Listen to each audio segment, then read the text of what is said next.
What do you do when the person you trusted most shares your private photos to humiliate you?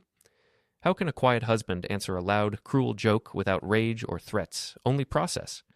Can the law restore dignity when a group chat turns your body into a punchline? Before we dive deeper into this story, I have one small request. Please subscribe, drop a like, comment, and hit that hype button to boost this channel so more people can discover these incredible stories. My name is Rooke, and I am 35, a quiet man who counts boxes for a living and keeps our small home organized so mornings do not break. I first learned about the group chat when a cropped screenshot slid across my screen with laughing faces stacked on top.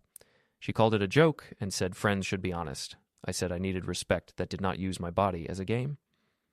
I placed 2 mugs on opposite counters and watched the space between them grow. I opened a simple spreadsheet and wrote the time, the source, and one dry line that said private photos shared without my yes. A calendar reminder blinked. Harbor 10:20 a.m., and I swiped it away. The thin binder labeled utilities felt heavier than bills, so I set it under the lamp and left it shut.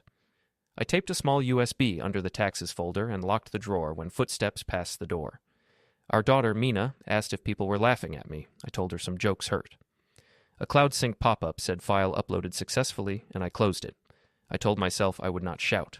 I told myself I would handle this properly. I woke before the alarm and listened to the pipes tick inside the wall like a clock learning how to speak. I made coffee in the quiet and placed 2 mugs on opposite counters without thinking. The way a hand reaches for a light switch in a dark room it knows well. She walked in with her phone already bright, and the glow made her eyes look like mirrors. She said friends were only teasing and that I should relax because honesty is healthy. I said I needed respect that did not use my body as a joke. I kept my tone low so the air would not sharpen. I opened my laptop and let a blank spreadsheet calm my hands. I typed the date, the group name from the screenshot, and a short line that said private photos shared without my yes, laughing marks added. I saved and watched a small cloud sync box appear. File uploaded successfully. I closed it because the message seemed too proud of itself. She scrolled and smiled and told the kettle it was dramatic. I did not answer. I set Mina's bowl on the table and poured cereal like I was counting screws into a bin. Mina asked if the day would be easy. I said I would try to make it steady. A calendar reminder blinked. Harbor 10:20 a.m., and I swiped it away before anyone could ask why it carried a place name. The thin binder labeled utilities sat under the lamp with a slight lift at one corner. I slid a blank page under the plastic to flatten it and then put my palm on the cover to feel its weight. It was heavier than bills. I did not open it. In the hallway, I looked at the wall planner and saw a red circle around a date that had crawled closer by doing nothing. I took a photo and slipped the phone back into my pocket. I straightened the guest bed even though nobody had used it. The duvet smoothed out like a thought I wanted to keep unbroken. On my way out of the room, a muted call lit my screen as private and went dark again. I taped a small USB under the edge of a folder that said taxes and let the tape pull hard so it would not come loose when I closed the drawer. I heard steps in the hall and locked the drawer, and the click was a small anchor thrown into shallow water. I felt better holding the weight of it. I drove Mina to school and kept to the slower lanes. She asked if people were laughing at me because they liked me or because they didn't. I said sometimes people laugh to feel big, and the laugh says more about them than about the person in the picture. She nodded and folded the corner of her homework as if she were keeping the page quiet. I watched her walk through the gate and put her hand on the rail like a sailor who trusts a ship more than the sea. I let the car idle until the lane behind me hissed. I moved forward because the day would not wait even if I wanted it to. At work, the warehouse office felt like a harbor. The hum of the HVAC settled into my bones. I opened the ticket system, cleared 2 small issues, and let the rhythm steady me. A message slid into my chat window from Mr. Keats asking if I had a minute after lunch for a quick word. I answered that I did. I kept my shoulders low and my eyes on the line of text until my breath matched its length. On my break, I walked past the printer and the drum cycled once and spat a blank page. I took it because blank paper is a promise that does not lie. At my desk, a meme from the group chat appeared on a public page with a blurred crop and a caption about scale. I took screenshots, saved them to Archive A with the link and the time, and did not reply. Replies build walls where doors should be. I took a pen and wrote a single word on a clipboard, statement, then set the pen down. I was not writing a statement today. I was only leaving a space for one to exist if needed. I returned to tickets and kept my tone clean and short. At lunch, I walked along the back loading dock where the sun hit the concrete like a lamp. Wyatt texted a single line that asked if I wanted him to talk to anyone. I told him no. He sent a fist emoji and a heart, and then nothing else.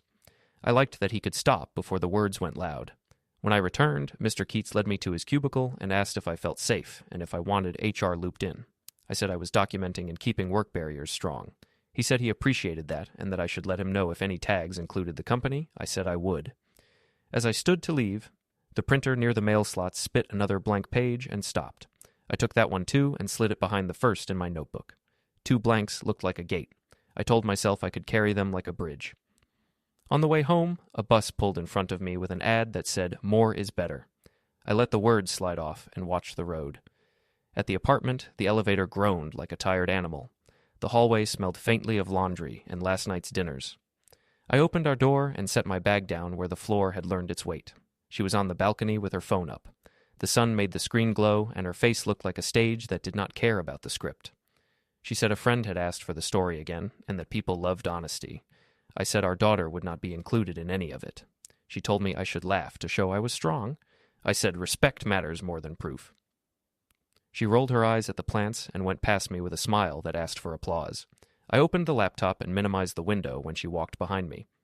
A CloudSync pop-up said file uploaded successfully. I closed it and set the screen to sleep. The room dimmed in a way that made the lamp's circle look like a small island where nothing bad could happen for 5 minutes if I stood in the middle. I placed 2 mugs on opposite counters and washed my hands like a person who had finished a task. She took her bag and said she was meeting friends for a drink. I said dinner would be ready for Mina when she came back from homework club. She said I was predictable. I said Mina liked predictable when it was bedtime. Door latch clicks. The latch clicked, the chain brushed, and the apartment held its breath while the hallway swallowed her steps. I looked at the blank pages in my notebook and wondered how long a bridge must be when the river below keeps widening. I cooked pasta and read the recipe out loud like a map. When Mina came home, I asked how she felt. She said she felt like a pencil that had been sharpened too much. I said we would dull the point with Coco after homework. We ate and did math, and she drew a star in the corner of her page even though the sheet did not ask for decoration. I liked that she added light where there was no place for it. I washed the bowls and resisted the urge to check my phone. When I gave in, a tag showed a rooftop bar with glasses and open mouths and a caption that said, "Tell it again." I turned the phone face down and put it under the lamp. I made cocoa and watched the steam curl like a small animal that wanted a hand. I put Mina to bed and read 2 pages of a story about a ship. She asked if ships get tired of waves. I said ships are built for waves, and that was their secret. She fell asleep before I closed the book. In the living room, I stood by the wall planner and looked at the red circle. I could feel the date without touching it. I put my fingers on the thin binder labeled Utilities and pressed down until the plastic creased flat. I wanted one surface to obey. I opened my laptop and created a clean desktop tree labeled Archive A and Archive B, then moved one short audio note with a date into Archive B. I dragged it slow so I would not feel like I was rushing my own hand. I checked the tape on the USB under the taxes folder. The tape held. I closed the drawer softly. I decided to go to the rooftop bar to see the shape of the night with my own eyes. I took the stairs because elevators felt like boxes with opinions. The bar smelled like lemon and heat and a kind of show that makes people louder than they mean to be. I stood by the rail and faced the city so my eyes had something steady to hold. Behind me, a voice said the story only worked if everybody laughed. I kept my hands in my pockets and felt the edge of the notebook with the 2 blank pages. I kept my back to the room and let the sound become weather. A friend told the group that men who cannot take jokes should stay home. The cheer rolled, rose, and died. A camera flash burned the dark and left a square on my sight. I turned slightly and saw Dane at a table with his chin up like a store mannequin. Nella stood near him with her phone high. I watched their reflections in the glass so the scene would soften and my breath could keep its job. I recorded a minute of crowd noise without pointing the phone at anyone. I have learned that facts do not always need a lens. Sometimes time and place are enough. When the chant asked for the story again, I took the stairs back down and walked along the building until the air lost the lemon and found a hint of rain. The next morning, the warehouse smelled like cardboard and cool metal. I answered 2 tickets and replaced a barcode scan head that had started to skip. A coworker left a cup of coffee near my keyboard and gave me a small nod from across the aisle. I sent a thanks, and he sent a thumbs up. We did not talk because kindness can be quiet and still count. Around 10, Mr. Keats sent a message to ask if we could meet again. I said yes. At the same time, my phone buzzed with a call from an unknown number. I let it go to voicemail because unknown numbers can live in their own box until I am ready to open them. At lunch, I sat with my back to the wall and ate slowly. I scrolled once and saw that a new meme had added arrows and a scale icon. I screenshotted it and added a line to my spreadsheet. Meme V2, scale icon added, time noted. I felt a thin heat in my face and put the phone away so the heat would not decide my next sentence. After lunch, Mr. Keats asked if I needed time off. I said not yet. He said he would support whatever kept things professional and safe. I said I appreciated that. On my way back to my desk, the hall printer fed a blank page and I took it because 3 blanks stack into something that looks like a plan even when it is only paper. I went home by the supermarket to buy milk and bread. The checkout beeped, and a couple behind me watched their phone and looked up with a face that said, "Pity wearing makeup." I kept my eyes on the lane number sign and paid and left. The parking lot smelled like warm tar and grocery bags. At home, I placed 2 mugs on opposite counters again and rinsed a spoon I did not need to rinse. I flipped the mail stack and put an unsealed envelope in the outbox where it could wait without asking for attention. On the balcony, the air moved the plants like they were whispering to each other in a language that would not break. I opened my laptop and minimized the screen when I heard the door. Nella came in with a bright tone and said a brand wanted a live session about body honesty, and she said the joke had moved numbers. I said our daughter's name would not be in any post. She called me small. I said I was careful. She laughed at the lamp and went down the hall. I opened the spreadsheet and added 2 lines. Live session proposed, brand mention implied. I set the pen next to the clipboard that still said statement and felt my pulse slow because the word had not grown teeth overnight. In the next room, Mina polished a small rock with her thumb and told me from the doorway that it was getting smoother if you kept at it. I said that was how most things changed. She asked if I would read 2 chapters tonight. I said we would try. That evening, while soup simmered, I rearranged 3 binders labeled Home, Auto, Bank into a neat row. I slid the thin utilities binder beside them and kept my palm on the plastic until the curve flattened for a moment, and then rose again when I took my hand away. I accepted that some lifts return. I checked the wall planner once and then looked away so I would not live in a circle. I told myself the word properly out loud one time and let it rest in the room like a chair. I did not say it again. When she passed the table with her phone bright, my laptop screen minimized mid-edit on its own habit, and I let it because some reflexes are there to save you from the wrong impulse. Somewhere down the hall, a shredder hummed behind a thin door and then went still. I wondered what was being made smaller. I stirred the soup and thought about how cutting things up does not always make them go away. Manager asks for a quick word. My phone buzzed with the new meeting notice from Mr. Keats, while another buzz slid across the screen from an unknown number, and I watched both squares glow and fade while the printer in the hallway spooled once and stayed empty. And I knew the next hour would ask for calm from a part of me that had not slept much. I carried a wrapped gift into the community center hall and kept near the wall where the air moved. Paper banners gave the room a party smell, sugar and tape and floor polish. Long tables held bright plates and cups stacked like small towers waiting to fall. Rowan stood on a chair with his phone lifted above the circle so it could see more than any person standing on the floor. He announced that honesty was tonight's theme and that stories were best when told loud. I fixed my eyes on the corner where the banner's tape had already started to curl. Nella came in with the glow of someone planning to win an argument with applause. She thanked people for believing in truth and joked that some truths fit better on a screen than in a living room. People laughed with the easy sound of guests who want the night to be simple. I breathed in sets of 4 like I do when I work on high racks at the warehouse. The rhythm steadied the room for me, if not for anyone else. The cake arrived, and sparklers hissed as if rain had landed on a hot road. Phones rose as if pulled by the sparks themselves. Rowan asked for a circle, and it closed around Nella like a drawn ring. Someone joked about a prize for the best caption. A friend pretended to hold a microphone and said the main rule was to keep it playful. I watched a reflection in a tall window so the scene felt softer and less armed. There, in the glass, the lights went gentle and the shapes lost their edges. I could breathe more easily when faces were not sharp. Dane seated himself 2 steps behind Nella with the posture of a person who wants to be in everything without being blamed for anything. My hands stayed still at my sides, but my mind continued its small tasks. I slid a mental card onto a mental tray, location logged, faces noted, time checked. The clipboard at home that said statement waited on the table like a patient chair. Rowan called it a game. He held up his phone and asked the circle to describe the moment with single words in the chat. I heard supplies, brave, tiny, adult, joke, power, then laughter that tried to be smooth and easy. I watched the window instead of the group. In the reflection, I saw a small change in Nella's mouth, a lift that said the line she wanted was coming. She talked about honesty and said laughter proves love is strong enough to hold it. I thought about Mina's hands when she sorts school books and how she places the edges, even because neat makes the day gentle. A server brought the cake right through the circle, and the sparklers burned low, and the cameras leaned in as if the cake itself needed a caption. I stepped out to the hallway for air and found the exit to the parking garage. Concrete cooled the heat in my face. Farther back in the garage, a pair of footsteps matched mine for a handful of beats and then stopped. I did not turn. I let the echo play itself out and returned to stillness. My phone hummed with a soft alarm labeled paper drop, and I dismissed it before the second tone. I opened a small note and wrote 3 words: echo, pause, level. I closed the note and held the rails of my breath until the count settled. When I returned upstairs, the room had changed from spark to smolder. People ate with one hand and filmed with the other. A voice near the cake said the story should be told again for the late arrivals. I felt the pull of the circle the way a body feels the pull of deep water and stayed where the floor was solid. Reuben, Nella's uncle, came late with a face like someone who walked too far without water. He stood beside me and asked if I had eaten. I said I was steady.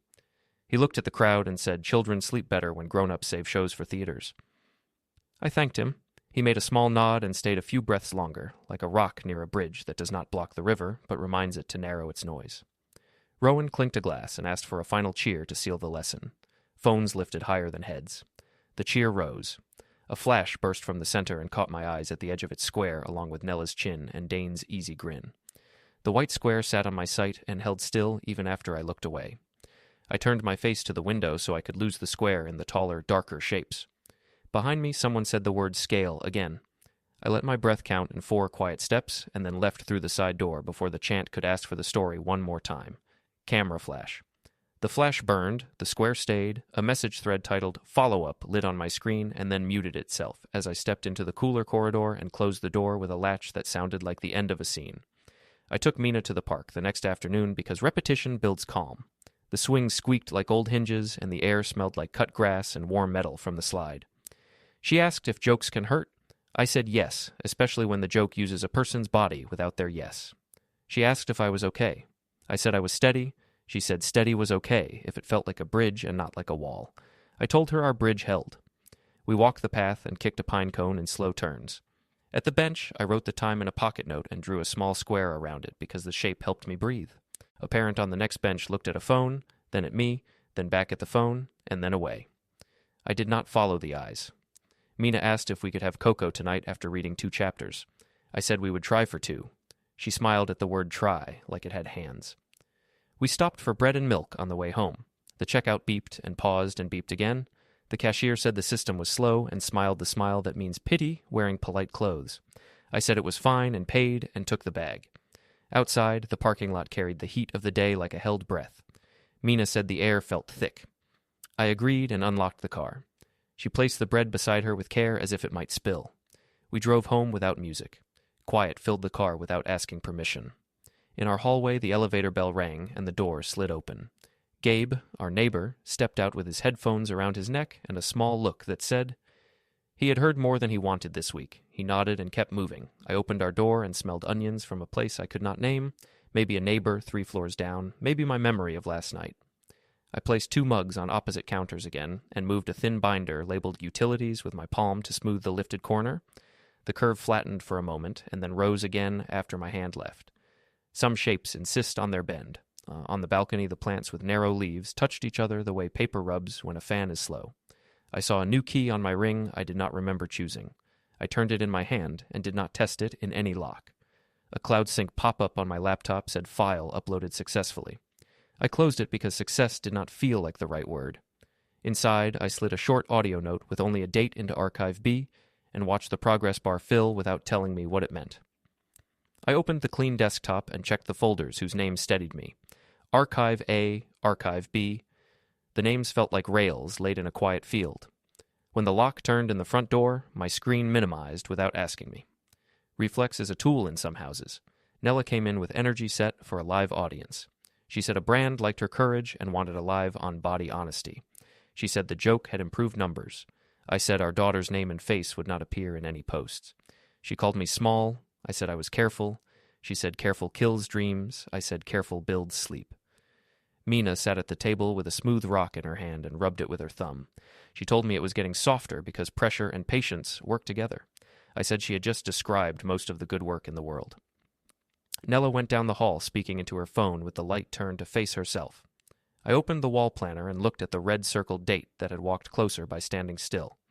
I took a photo and filed it where notes live that only need to exist. In the quiet after dinner, I arranged 3 narrow binders labeled Home, Auto, Bank into a neat row under the lamp. I set a clipboard with the single-word statement beside them and placed a pen there without picking it up. I slid the unsealed envelope into the outbox and left it untouched. I changed a contact to a single emoji so the name would not shout if it appeared on my screen. I set a reminder called Meeting, personal to repeat on my calendar without a location. On my phone, a call from private lit and went dark, then lit again and went dark again. The hallway smelled faintly of warm plastic from a printer that had run somewhere and stopped. I could feel the smell the way a person can feel weather through a closed window. Mina brought her book and her blanket and lay on the couch while I read. 2 chapters made the room feel like a held hand. She asked if ships get stronger in storms or only seem brave because they do not talk. I said ships are built to be quiet and strong at the same time. She fell asleep with the book open on the arm of the couch and her palm open on the page as if she were letting go of a rope. I carried her to bed and watched the steady lift of her chest in the night light. In the kitchen, I washed 2 bowls and left them to dry without nudging them together. The mugs stayed on their opposite counters like 2 quiet points of a rule. On the balcony, I spoke 1 sentence into the night in a tone without edges. I said I would handle this properly. I said it once, not twice. The sentence rested in the air like a chair that did not need anyone to sit on it to be real. Voices passed the door in the hall and faded. I returned to the table and moved a single audio file into Archive B and locked the drawer. The lock clicked in a soft way that sounded like a period at the end of a sentence I could stand by. Down the hall, a shredder hummed. The hum stopped. I stood a moment longer and watched the lamp throw a clean circle on the binders. Elevator bell. The bell rang in the hallway as a parcel thumped at the neighbor's door. My laptop minimized mid-edit as Nella moved past. A text preview on her phone lit and vanished before she turned it over. And I understood that the next turn would not be in our living room but in a lobby with bigger light where jokes do not write the rules. Morning came in clean lines across the counter, and the dust caught the light as if it wanted to be seen. I placed 2 mugs on opposite sides of the sink and let the distance between them speak for me. Mina patted in with her hair a little wild and asked for toast with honey. I made it the way she liked, corners trimmed, plate warm from the tap so the butter would not harden too fast. Nella moved through the hallway with her phone held high and a smile tuned for a crowd. She said people wanted a live story tonight about body honesty and freedom. I said our daughter's name and face would not appear in any post. She said I was small. I said I was careful. I did not change my tone. Mina chewed and watched our mouths the way children watch weather. I told her we would read 2 chapters tonight if her homework was done. She nodded and left a single crumb trail I wiped up without comment. After drop-off, I stood at the wall planner and looked at the red circle that had moved closer by doing nothing. I took a photo and slid the phone under the lamp. I flattened the rising corner of the thin binder labeled Utilities with my palm and accepted it would lift again when I let go. I opened my laptop, and the spreadsheet with initials and dates waited like a quiet rail line. I added 3 lines in small letters. Brand pitch mentioned, meme V2 with arrows, rooftop plan for tonight. I closed the file and watched a cloud sync box say file uploaded successfully.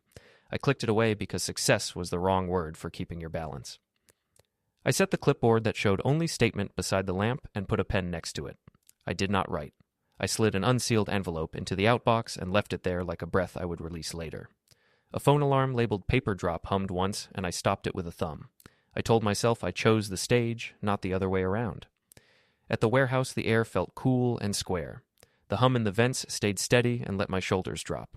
I cleared 3 tickets, then answered a message from Mr. Keats who asked if I needed time away from the floor. I said I was steady and documenting. He said to keep him in the loop if any tag reached the company name. I said I would. By the mail slots, the printer turned its drum and fed a blank page into the tray without any print job attached. I took it and tucked it behind the other 2 blank pages in my notebook. 3 blanks now felt like boards laid over a place I could not step without them. At lunch, I walked the loading dock and counted in 4s. Wyatt texted a single line that said he could speak to people if I wanted. I answered that I did not want that kind of help, and he sent a check mark and nothing more. The restraint helped. On my way back to my desk, I renamed a contact with an emoji so it would not shout when it lit the screen. I made 1 short audio note with the time and placed it into Archive B. The progress bar filled and vanished in a calm way that did not need applause. I picked up Mina from school, and we took the longer path home so she could jump the sidewalk squares. She asked if we could read before dinner so she would not fall asleep in the middle again. I said we could try. She asked if jokes can be taken back. I said sometimes they can, sometimes they cannot. And either way, you learn what kind of friends you have. She nodded like a person who had seen something she was not ready to name. At the supermarket, we bought milk and 2 apples. The cashier asked if I wanted a receipt and looked at my face as if she was reading a headline that did not belong to her. I said, no receipt, thank you. Outside, the air smelled like warm rubber and bread. We drove home without the radio. Quiet held. In the kitchen, I made a simple soup that did not require thought. I lined up 3 narrow binders labeled Home, Auto, Bank in a neat row. I placed the thin utilities binder next to them and let my palm rest on it for a count of 4. I flipped the mail stack so the addresses face down. I moved the single USB from my pocket to the edge of the desk calendar, then slid it under the lip and left it there like a pebble under a mat. A muted phone lit as private and went dark again. On the balcony, plants rubbed each other like dry paper. I looked at a new key on my ring and did not test it in any lock. I returned to the table and opened the laptop. A CloudSync pop-up blinked the same message as always. I closed it and minimized the screen when footsteps sounded in the hall. Nella came in speaking into her phone about audience size and brand alignment. She said a number that did not sound like our life. I told her again that Mina would not appear in any post or live. She laughed at the ceiling, then at the floor, then left the room. I set the lamp at a lower level and let the circle of light gather the binders, the pen, the clipboard, the blank pages in my notebook, and the unsealed envelope in the outbox. I looked at each item as if it were a small tool in an organized tray. I stood in the quiet with my hands open at my sides and said one sentence once, calm and plain. I said, I will handle this properly. The sentence did not echo. It did not need to. Mina came to the doorway in her socks and asked if it was time to read. I said it was. We read 2 chapters and half a third because stopping in the middle can make sleep easier. She fell asleep with her hand open on the page. I carried the book back to the table and set it down by the lamp. In the living room, the air felt balanced in a way I could measure with my breath. I moved the audio note to Archive B and locked the drawer. The lock clicked in a way that sounded like a period, not a question. I stood by the wall planner and looked at the red circle, then let my eyes soften so the circle blurred and lost its sharpness. Footsteps paused outside the door. The step stopped, the knob turned a fraction and held, the hallway air stayed still, then the steps moved away, and the printer in the hall spooled once and went silent, and the room settled around a choice I had already made. The courthouse lobby at noon held a different kind of light than any home. Glass caught the sky and brought it inside. The floor shone like shallow water, and people crossed it in smooth lines toward the security desk. The scanner beeped at calm intervals that matched my breathing. I stood near the directory with my hands at my sides and my eyes steady. I had arrived 1 minute early because early helps a heart behave. Wyatt waited at the far end of the lobby with a clear line of sight and no attempt to move closer. He respected my rules and the buildings. Gabe, our neighbor, came through the rotating doors without expecting to see me, then kept walking with a small nod that said he understood more than he would say. The air smelled like lemon cleaner and wool coats after a cold morning. Nella entered with quick steps and a smile shaped for a lens. Dane hovered by the plaza rail just outside the doors, his face angled to his own reflection in the glass. Clara came in 2 beats later, already forming a sentence with her mouth. The overhead speaker gave a soft chime, then the clock at the directory marked the hour. A licensed server stepped into the right place, not too close, not too far, and spoke the clear words the law requires. The voice was even, measured, and complete. My name was not needed in the sentence that followed. Nella's full name was asked and confirmed. The packet was held at a level where it could be seen as a packet without becoming a flag. The server finished the sentence and described in small, exact language the immediate steps tied to the notice. The summary did not need performance. It needed air and room. It received both. The summary stated that the complaint raised issues of defamation and privacy related to the non-consensual sharing of private images and the mocking captions tied to my name. The server noted a takedown demand included with the complaint and the expectation for swift removal from accounts and chats under her control or influence. The server mentioned a first status date and a timeline for response. The words were simple, the rhythm was calm. Phones around us lowered without being asked. Rowan was not here to run a circle. Dane slid 1 step deeper into the plaza shadow. Clara opened her mouth and then closed it because the lobby had its own rules and the rules did not ask for her lines. I did not move. I did not speak. I did not change my face. The guard watched with the quiet that belongs to a person who is both wall and witness. The scanner beeped for someone else. The revolving doors turned and brought a small wind that moved the edge of Nella's jacket. She reached out and took the packet because gravity and procedure moved in the same direction. The paper carried its own weight without help. She looked down at it. Up at me, down at it again. A sentence that had once come easily to her did not arrive. The moment did not bend to her voice. It held its shape and stayed plain. Wyatt's head tilted once, and the motion felt like a hand on a shoulder from across a room. Gabe stood near the directory and pretended to study the tenant list with the focus of a person waiting for a train. Clara adjusted her purse strap and looked at the ceiling lights as if they might give her a caption. They did not. The licensed server confirmed that service was complete. The words sat in the space between us like a chair that could not be kicked over. The server stepped back 2 measured paces, turned slightly, and left the gravity of the moment to the people it concerned. I thought of Mina asking if ships get stronger in storms, and I realized that ships simply do their work. They do not talk. They hold. I kept my eyes level because eyes can teach. I let my breath slow by 1 count. I felt no triumph. I felt steadiness. The directory screen scrolled to a new list of names. The light shifted across the floor as a cloud moved. Dane backed toward the steps and pretended to check a message, but his thumb did not move. Clara tried to pull air into a sentence and found it heavy. Nella held the packet as if it might warm in her hands if she waited. The guard's scanner beeped again. A child in a red hat tugged at a parent's sleeve and pointed at the moving doors, not at us. The overhead speaker sounded the soft announcement chime for the quarter hour, and the tone drifted over the tiled floor like a small wave that did not need a shore. The lobby kept its rhythm. The city outside kept its noise. The packet remained in her hands, unchanged by the light. I breathed in once and out once and let my hands stay open at my sides.